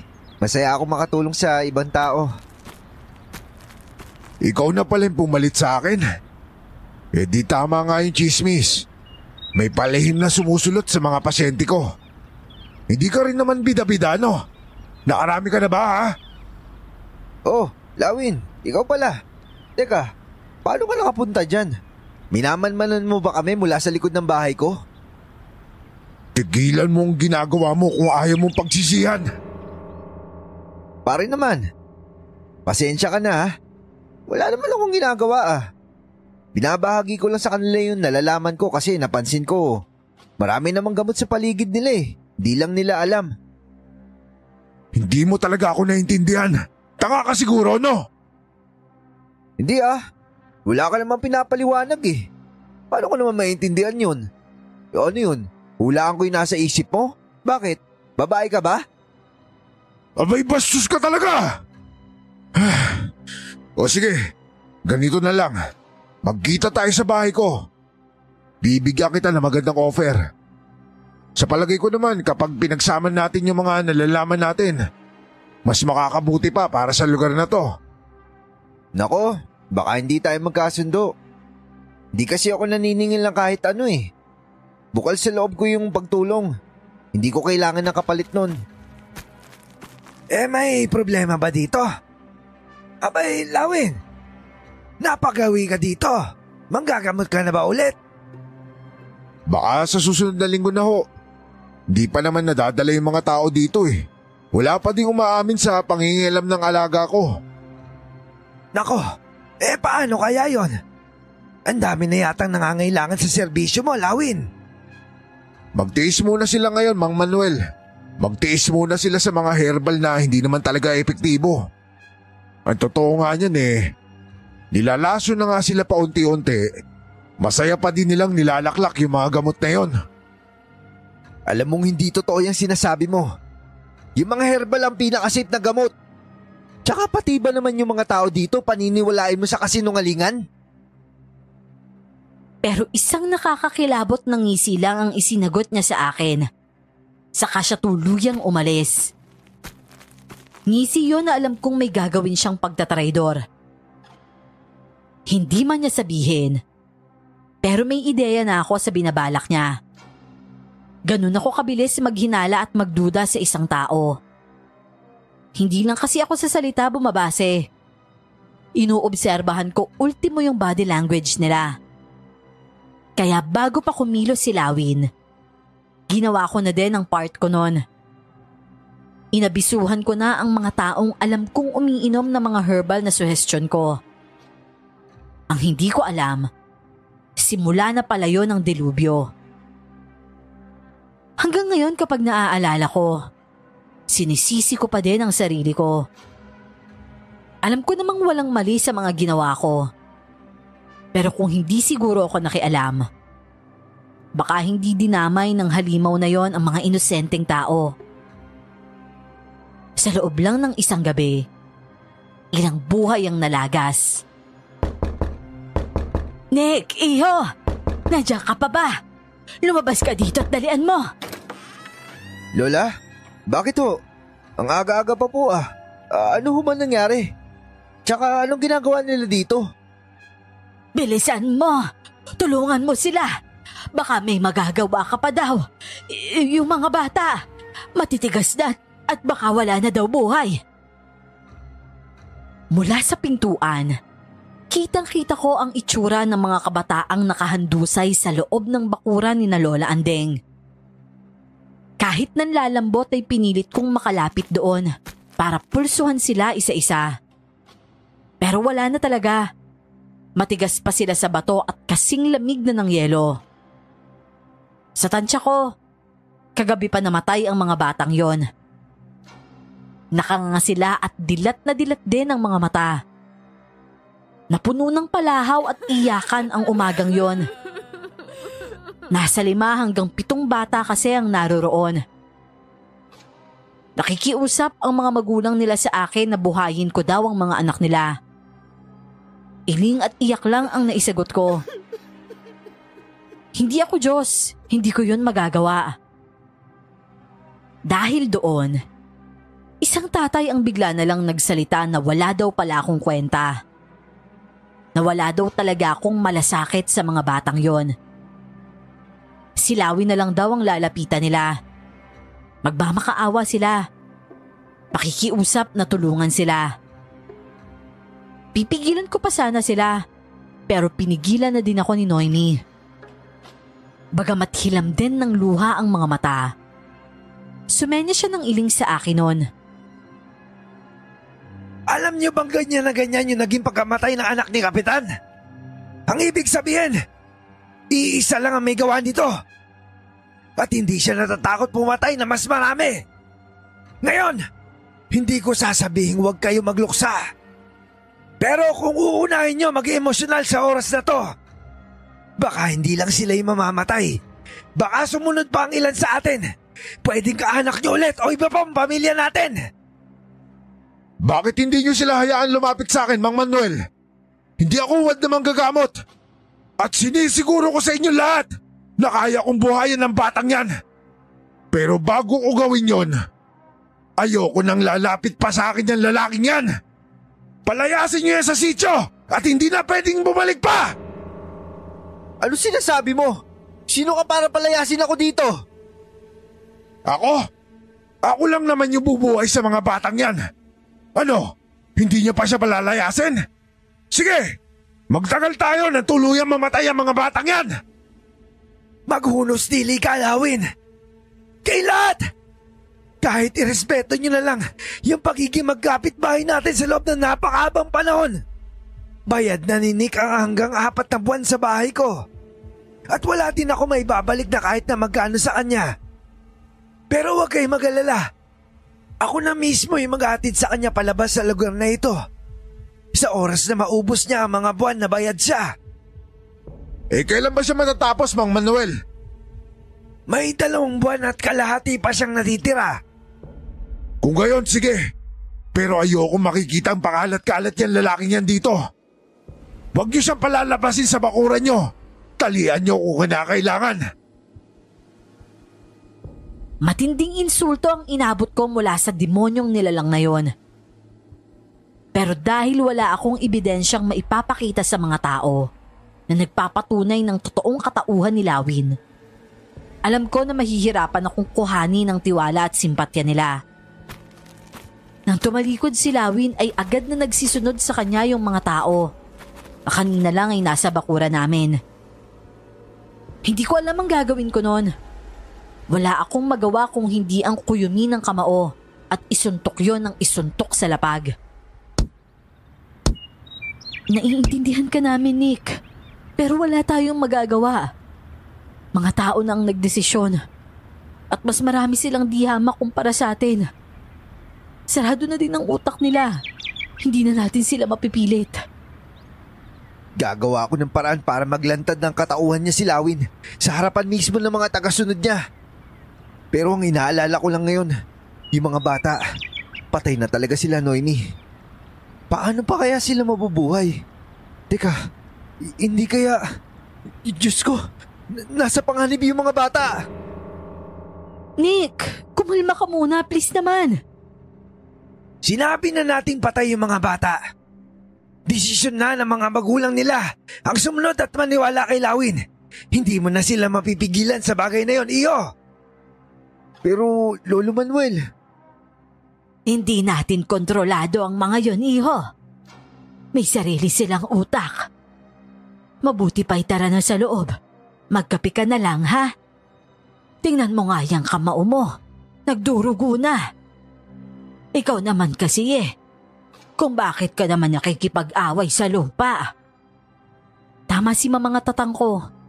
Sarili na nilang desisyon yun. Halika na sa loob. Gagamutin ko yung sugat mo. Hindi naman tayo susuko Tutulungan kitang magplano. Kakampi mo kami. Hindi nga ako hinayaan ni Lolo Manuel na makalabas sa bakuran. Sumunod naman ako dahil ayokong mapahamak din sila. Itinuon ko ang pansin sa pag-aayos ng mga halaman ko at pagbabasa ng ilan pang libro na dala ko. Isang fantasy book ang nabili ko sa bayan nung nagpunta kami doon ni Lolo Manuel. Tungkol yon sa aswang. Ang totoo, nasimulan ko na yon. Plano kong tapusin yon nang sa gayon ay madagdagan pa ang kaalaman ko tungkol sa mga nilalang na gaya ni Lawin. Huwag mong sabihin na naniniwala ka dyan, Nick. Ayan nakalagay fantasy romance. Ibig sabihin, katang-isip lang yan ng malawak na imahinasyon ng writer. Kahit na. May ilang detalye naman siguro dito na makakatulong kung paano masusugpo yung halimaw na yun. Hindi ako papayag na magkalat siya sa lugar na to, Noemi. Paano ako makakapag-relax dito kung may umaaligid na tulad niya? Ayan nga't relax na relax ka Aray? Oh, bakit? Masakit ba? Bigla siyang sumipa Ang lakas. Para ako mauubusan ng hangin. Pili yung bata. Oh, gumagalaw siya hindi ba masakit? Parang nauunat ng husto yung balat mo Akin na yung kamay mo. Ayan mas mararamdaman mo siya kapag hinawakan mo yung tiyan ko. Oo nga. Oh, bakit parang nanahimik siya? Naramdaman niya siguro yung init ng palad mo, Nick. Hala, oo nga hindi na siya kumilos. Ano baby? Nahihiya ka ba sa tito Nick mo, ha? Sa palagay ko, naging komportable na siya kaya ganyan. Tsaka alam niya din pala kapag may kamay ng ibang tao. Oo naman. Naririnig ka din niya panigurado. Talaga? Oh, baby, mag-enjoy ka lang dyan ha. Huwag ka muna dito. Magulo pa dito. Lilinisin muna ng tito Nick hanggang sa makalabas ka na. Ang laki pa ng ngiti ko noon habang kinakausap ang nooy umbok ng tiyan ni Noemi. Pero nang mag-angat ako ng tingin, naglaho ang ngiti ko nang makita ang pamumuo ng luha sa mga mata niya. Kinabahan ako. Inakala kong mali yung mga nasabi ko. Sorry. Mali ba yung sinabi ko? Nako, hindi. Ewan ko din Para kasing natouch ako dun sa sinabi mo. Ang akala ko kasi wala nang poprotekta sa aming mag-ina maliban kina tatang at mamang. Maging ako ay nagtaka din sa ginawi ko. Saka ko na lang yun naisip nang matapos ng magsalita si Noemi. Doon ko palang napagtanto na parang ang awkward na pala ng itsura namin. Kaso, hindi naman talaga ako nakaramdam ng ganun kanina. Yun pa nga ang pinakamagaan kong sandali. Lalo na at namomroblema ako kay Lawin. Gabi nang ibalita sa amin ni Lolo Manuel ang nangyari dun sa mga bata. Nagkamalay nga daw ulit ang mga yon. Kaya tuwang-tuwa yung mga magulang. Kaso nga lang, parang mga robot na lang kumilos. Tulala lang at parang naglalakad na patay. Hindi na sila yun, Lolo Manuel. Sigurado ako nilagyan ng mutya ni Lawin yon para mabuhay. Mutya? Anong mutya? Yun yung ginagawa ng aswang kapag manghahawa sila. Wala po ba talaga kayo ideya kung ano yung mga aswang, Lolo? Bakit ba parang ayaw mo maniwala na hindi namin alam yung tungkol sa kanila? Nasabi ko naman sa'yo, di ba? payapa at tahimik dito sa amin. At kahit liblib dito, mababait at mapagkakatiwalaan naman yung mga tao. Ang alam ko kasi sa mga probinsya, laganap yung mga kwentong bayan gaya ng aswang. Tsaka bata pa ako noon, may ideya na ako sa mga ganyan dahil sa comics na nababasa ko noon. Pero kung hindi pa ako nagbasa ng tungkol sa kanila ngayon, baka hindi ko na nalaman yung tungkol sa paghahawan ng ginagawa nila sa mga tao. Pwedeng dahil sa mutya, pwede din pong dahil sa laway nila. Hindi sumagi sa isip ko na sa ganitong panahon pa magkakaroon ng ganyan dito. Ano ba nangyayari sa labas? Wala ba silang sariling mundo at nanggugulo sila sa mga tao? Sadyang magulang at matalino yung isang yan, Lolo. Ang akala niya siguro, mauuto niya na matagal na panahon yung mga tao dito. Kung hindi ka dumating, siguradong mangyayari yan, Nick. Kung ako lang naman yung nakakapansin sa kakaibang kilos ng taong yun, hindi ko rin sila pipiliti maniwala sa akin. Basta ang gagawin ko, poprotektahan ko lang ang pamilya ko. May naisip ka bang plano? Wala pa ho ako. Pero si Noemi may suggestion kanina. Hindi lang ako pumayag. Nang sabihin ko din kay Lolo Manuel ang plano ni Noemi, ayaw niya ding pumayag nung simula. Pero maya-maya pa ay natahimik siya at tila napaisip. Tinitigan niya ako noon sa mga mata at tinanong ng isang bagay. Nang masagot ko yon ay mukhang nakontento naman siya. Bago umuwi sa bahay nila ay tinapik niya pa ang magkabilang balikat ko. Makalipas naman ng 1 linggo, tarantang nagpapainit ng tubig si Lola Andeng. Habang si Lolo Manuel naman ay dali-daling lumabas para humingi ng tulong sa matandang komadrona sa sitio. 7 buwan lang noon ang tiyan ni Noemi. Pero ang sabi ay pumutok na ang panubigan niya. Bakit yan ang kasama mo? Nasaan si Ino? Doon ko nga naabutan si Lawin. Ginagamot si Ino dahil hindi na halos makakilos. Na-stroke pala kaninang umaga yun eh. Bakit si Lawin ang isinama mo? Marunong bang magpaanak yan? Oo daw. Hindi ba't siya yung nagpaanak dun kay Tere? Huwag po kayo magalala, Lola Anding. May lalabas ho na ligtas nitong si Noemi yung bata. Ang hihilingin ko lang sana, lumabas muna yung lalaking yan. Alam niyo namang nahihirapan makababa yung sanggol kapag may lalaking nanonood eh. Di sasama ka rin sa labas, pre. Hindi ba't lalaki ka? Maliban sa akin, huwag mo lang ang dinadala dito yung pagiging pilosopo mo. Saka hindi mo ako pare ah. Inire-respeto ko ng mga tao dito. Kaya matuto kang gumalang. Ganun ba? Mabuti naman at nabanggit mo yan. Inimbita ko din sila lahat na dumalo sa gagawin mong pagpapaanak. Naniniwala kasi sila na espesyal yung ipapakita mo sa kanila ngayong gabi. Teka, anong ginagawa niyo dito? Bawal ang napakaraming tao kapag may mga anak. Hindi niyo ba alam yon? Huwag ka mag-alala. Nariyan lang siya sa kwarto at sarado naman yan. Ganun ba? O sige, okay na din yan. Papasok na ako ah. Dito lang kayo. Teka, ano to? Nasaan si Noemi? Bakit sariwang dugo at atayin nandito? Yun ang pagkakataong hinihintay ko. Pagkahila namin ng tabing na ginawa lang namin ni Lolo Manuel. Sabay-sabay na napasinghap ang lahat.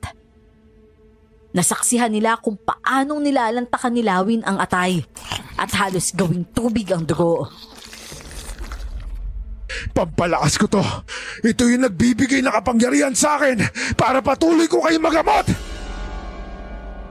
Mula sa kusina ay inilabas ko naman ng ilang piraso at sariwang utak ng baka. May kasama din yung puso. Napangisi ako nang makita ko kung paanong lalong matakam si Lawin. Siya din ang kusang lumalapit noon sa akin. At habang ginagawa yon, unti-unti na ding lalagas ang mga buhok niya. Nangulubot at umitim ang kanyang mga balat. Humaba ang mga kuko at unti-unting lumaylay ang napakahaba niyang dila na noon ay naglalaway pa.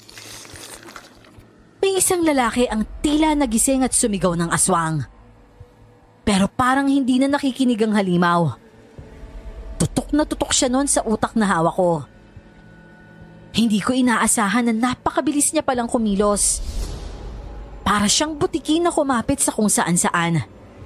Hanggang sa napunta na pala siya sa likuran ko. Naramdaman ko ang presensya niya kaya bago niya pa ako maunahan. Ubod lakas kong inuntog sa kanya ang ulo ko. At pagharap ko, sapo niya na ang ilong na nagdurugo. Pero ngumisi lang siya at dinilaan pa ang sariling dugo. Nagulat na lang ako nang biglang sumakal sa akin yung mahaba ng dila. Parang nakita ko pa noon yung matilos nung dulo na anumang oras ay handang sumaksak sa leeg ko. Lintik kang aswang ka! Kaya pala marami kang nauto! Ahas pala yung dila mo! Ayan ang bagay sa'yo! Ngongo ka ngayon! Tignan lang natin kung may makaintindi pa sa mga sinasabi mo! Ano pang iniintay nyo? Kumilos na kayo bago patuluyan lumakas at tubusin tayong lahat! Mabilis na nagsialis yung mga kalalakihan. Pagbalik nila, may isang dumiretso agad kay Lawin at pinagtataga ito. Ang isa naman ay nagkalakas na din ng loob para umabante at paghahampasin ng pala ang katawan nito. Panay din ang angil ng aswang. Hindi malaman kung ano ang unang iindahin. Maya-maya pa, nagulat din ako nang bigla na lang dumating si Kapitan Bitbitang Barel. Bago walang awa niyang ipinutok at inubos ang bala nun sa ulo ng halimaw. Bakas sa mukha nito ang matinding galit dahil halos pulang-pula ang mukha niya. Wala nang lumalabas na bala, sige pa rin ang kalabit niya sa gatilyo. Kap, tama na ho! Sa dami ba naman ng balang bumaon sa utak niyan, hindi pa siya mamamatay? Ano bang namatay ang sinasabi mo? Ayan yung dila, kumikiwat-kiwat pa na akala mo'y bulating na asnan. Tumabi ka nga dyan at bubuhusan ko ng pinakulong bawang ang lintek. Ganyan dapat ang ginagawa sa mga sinungaling na tao. Binapanlawan ng kumukulong tubig. Ang akala namin ay doon na matatapos ang lahat. Tila nagising na din kasi sa matagal na pagkakatulog ang mga taong naroon ng sandaling yon. Gulat na gulat sila sa mga nasaksihan. Ang iba ay hindi kinaya at lumabas. Ang ilan ay nagsuka pa. Nang bigla na lang nagkasigawan. Nagkaroon ng komosyon na nagmumula sa labas ng bahay. Pinilit kong makalabas kahit masikip. Dahil sa dami ng taong nakikiusyoso. Doon ay nakita ko yung nasa 5 kabataan na binuhay ni Lawin dati. Para silang mga zombie na nanghahabol at nangangagat ng mga tao. Mabuti na lang at lumabas na din ang ilang kalalakihan. Kami naman, humahabol nun sa mga kabataan para pigilan sila. Ang kaso, sadyang mabibilis at maliliksing kumilos ang mga yon. Nang muli ay pumailan lang ang magkakasunod at mas malalakas na putok ng barel. Kasunod doon ay isa-isang nagbagsakan yung mga bata. Kung hindi sa ulo ang tama, papalya lang sa bandang batok. Pero ganun pa din, halos sumabog ang ulo ng mga yon. Nang hanapin ko kung saan galing, nakita ko sa di kalayuan si Lolo Manuel. Animoy nasa pelikula habang nakangisi. Naninigarilyo at proud na hawak ang isang shotgun. Ang nakakatawa lang, nakasuot din siya noon ng hat na parang pang-cowboy. Siguro'y ramdam na ramdam niya ang pagiging mukhang bad boy niya. Kinaumagahan naman pagkatapos ng mga pangyayaring yon. Oh, bumalik na pala yung dati mong kalivin eh. Buti ginausap siya na maayos ni Lolo Manuel. At ikaw naman, hindi mo balak magsabi na aalis ka na pala? Ni 1 buwan ka pang natitira. May kailangan akong asikasuhin sa Maynila eh. Mahalagang bagay yun. Hindi pala pwedeng pabayaan na lang. Ganun ba? Oo, sige. Babalik ka pa ba? Hindi ko alam. Baka kasi matagalan yung aasikasuhin ko. Bakit? Wala naman. Hindi ka na pala makikita ni baby kung sakali. Sayang lang, hindi niya na magagawang kilalanin yung taong ilang beses na nagligtas sa kanya. Ano ka ba? Matapang din naman daw kasi yung nanay niya. Ikaw ba naman yung ilang beses na pumayag na gawing pain sa limaw eh? Buti nga nung huli, pumayag ka nang wala doon sa eksena eh. Matindi pala yung dila ng halimaw na yun. Nagagawa pa manakal.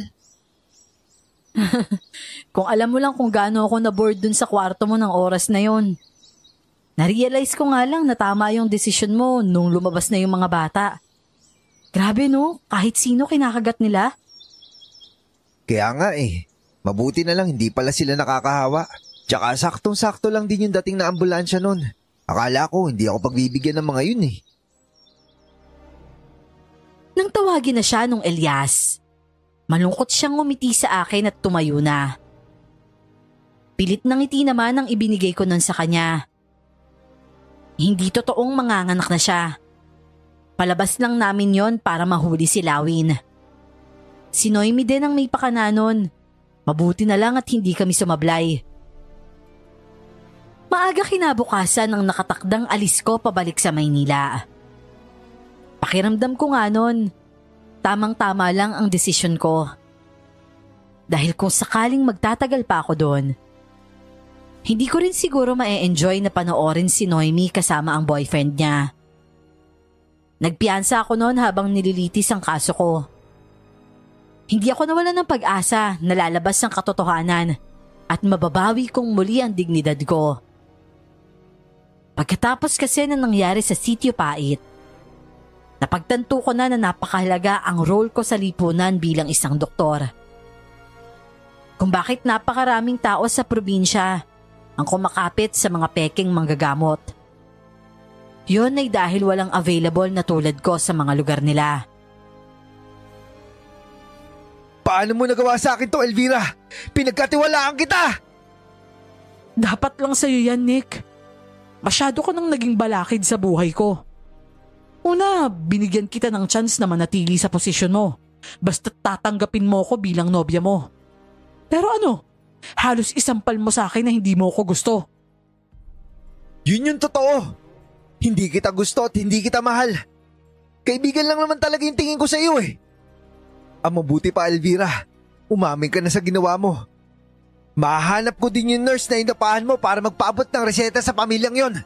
At kapag nangyari yon, sisiguruhin ko sa iyo na mabubulok ka sa kulungan. Yun ay kung mahahanap mo pa at kung makakapagsalita pa. At oo nga pala, bibigyan kita ng clue kung saan mo siya mahahanap. Sa bakanting lote malapit sa bahay mo. Pati mga fingerprints mo at kutsilyo sa bahay nandun. Wala ka nang kawala, Nick. Tanggapin mo na lang na sa kulungan ko natatanda at mamamatay. Hindi na ako kumibo pero pinanood ko siyang lumabas ng restaurant kung saan ko siya niyayang makipagkita. Habang chinecheck ko kasi yung reseta daw na binigay ko, bigla na lang pumasok sa isip ko si Elvira. Wala naman kasing ibang nakakagalaw sa mga gamit ko maliban sa kanya. Pagkatapos ay dali-dali akong nagtungo sa rekto, kung saan alam ko na may mga gumagaya ng handwriting ng iba. Doon ko nahanap yung gumawa ng sulat sa prescription pad ko. Binayaran ko ng mas mahal para umamin at ituro ang nagpagawa nun sa kanya. At hindi nga ako nagkamali. Si Elvira nga yun. Pero hindi ko yun basta sinabi sa mga kapulisan. Hinamon ko lang sila na bigyan ako ng sapat na equipment sa katawan para ma-record ang gagawin kong pagpapaamin sa dati kong kaibigan. Papalabas na noon sa restaurant si Elvira nang salubungin siya ng mga kapulisan na nanunood lang sa labas. Agad siyang pinusasan ng mga ito at isinakay sa police mobile. Pagkatapos noon, may dalawa pang witness na lumabas. Yung kapitbahay ko na nakakita sa ginawang pagbabaon ng katawan sa katabing bakura ng bahay ko. At yung gumaya sa sulat kamay ko at pirma ko. Makalipas naman ang 2 taon. Mabuti naman at nagkaroon na ng maliit na center dito sa atin, ano? Kahit papano'y may malalapitan na tayo. Nasaan ba ang doktor nang makapagpasalamat naman ako? Nako, mukhang may center nga. Pala-absent naman yung doktor. Wala di silbi yan. Pamumugaran lang to ng gagamba at damong ligaw sa katagalan. Parang yung ginawa nila dati. Ay na't sira-sira na nga. Masyado ka talagang negatibo. Tumawag ka na nga lang at ito nga po natin kailangang magamot ang ubo. Sos, may oregano naman sa bahay. Pwede na yon. Halika na't nagsasayang lang tayo ng oras dito. Oh, nandiyan na pala si Noemi. Bilisan mo nga at nangangalay na ako dito kay Cordapio. Ang bigat-bigat Asensya na ho, isinara ko pa yung tindahan Akin na nga ho si Nico. Nandiyan na po ba yung doktor? Nako, walang doktor. Center lang ang meron. Masyado naman po kayo mainipin, Lolo Manuel. Hindi pa rin kayo nagbabago Halos sabay-sabay silang napanganga nang makita ko. Nakasuot ng puting uniform at nakasukbit sa batok ang stethoscope. Walang nakapagsalita sa kanila. Maging si Noemi ay tulala lang habang napapangiti at namumuo ang luha sa mga mata. Ito na ba yung anak niyo ni Elias, Noemi? Aba, ang laki na. Narinig kong Nico yung pangalan niya. Dahil ba sa Nico ang pangalan ng tito niya? Oh, akin na siya. Grabe, ang pogi naman ng batang yan. Mana sa lolo niyo Nalintikan kang bata ka. Abay, bakit ba parang multo ka na lang bigla na nagpapakita Halika nga rito at madagukan kita. Hindi na rin ako nakatiis noon. Matapos kong magmano sa dalawang matanda, nilapitan ko naman si Noemi. Niyakap at hinagkan ko siya sa noo. Hindi ko alintana kung nasa paligid ba si Elias. Dalaya tayo ng bugso ng damdamin ko. Napag-alaman ko na hindi naman pala tinanggap ni Noemi si Elias. Kinabukasan din daw pag-alis na pag-alis ko. Pinaalis din ito ang lalaki. Matapos daw kasi ang panluloko nito sa kanya. Hindi na rin niya maramdamang mahal niya pa ito. At simula nun, kinaya niyang maging ama at ina sa kanyang anak. Nakagabay din naman sina Lolo Manuel at Lola Andeng. Kaya hindi yun naging masyadong mahirap. Sa ngayon po, Miss Clara, ay masaya na ang buhay ko. Kontento akong nagseserbisyo sa mga taga-sityo. Tinanggihan ko kasi ang offer sa akin sa ospital at nag-request na magtatayo na lang ng sarili kong health center sa Sitio Pait. Regular akong nadadalhan ng mga gamot at ibang pangangailangan. Mag-iisang dekada na simula nang mangyari yon. Ngayon ay 5 taon na kaming kasal ni Noemi at magiging kuya na din si Nico. Sana po ay na-inspire kayo at nakapulutan ng aral ang kwento kong ito. Maraming salamat po sa oportunidad na mabigyang buhay ang aking kwento sa inyong channel.